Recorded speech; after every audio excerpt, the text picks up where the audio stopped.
André-François Millot. Ce nom vous dit-il quelque chose? Grand commis de l'État, né sous Louis XVI, il traversera la terreur révolutionnaire à deux doigts de perdre sa tête. Pourtant, les Corses chérissent son nom depuis 1801, date à laquelle il prit quelques arrêtés administratifs donnant à la Corse certains avantages fiscaux qui perdurent de nos jours, les arrêtés Millot. André-François Millot naît à Versailles en 1762. Il fit de belles études pour un destin de haut fonctionnaire, nommé commissaire de la guerre dès l'âge de 26 ans au service d'un Louis XVI en fin de règne. Survient la Révolution.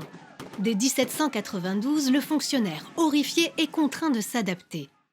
Millot se pose en révolutionnaire modéré. Il rencontre Danton, Desmoulins et Robespierre. Mais il paraît suspect au comité de salut public. Sans état d'âme, Millot, pour sauver sa propre tête, va appliquer une politique de terreur. Il organisera le déplacement des troupes qui iront sévir en Vendée.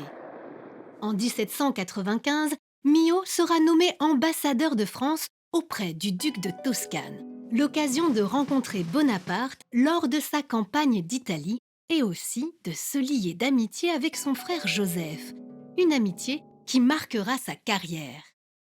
Pour Napoléon, Millot effectue en 1796 une première mission de 3 mois en Corse pour y rétablir l'administration républicaine. Puis, c'est le consulat. Napoléon nomme Millot au poste prestigieux de conseiller d'État. Mais Bonaparte ne lui laisse aucun répit. Il doit retourner dans une Corse en état de semi-insurrection. Millot s'installe à Ajaccio, dans la maison Bonaparte. Il décide d'instituer un tribunal criminel extraordinaire à Corté. Les peines de mort pleuvent. Répressif au point que le cardinal Fesch se plaint de lui au premier consul.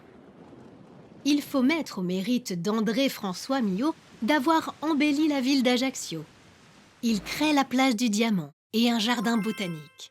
Il lance de grands travaux, trace une route Ajaccio-Bastia par le col de Vitsavone.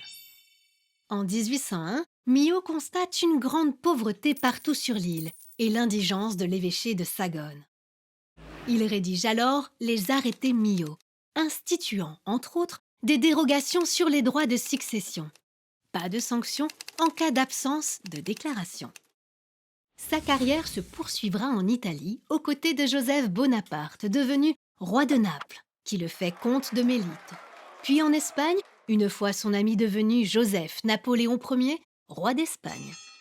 Très affecté par la mort de son gendre et les blessures de son fils à la bataille de Waterloo, il prend sa retraite et écrit ses mémoires.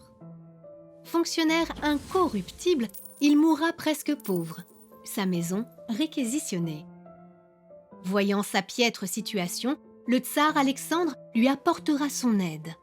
Il meurt à Paris en 1841.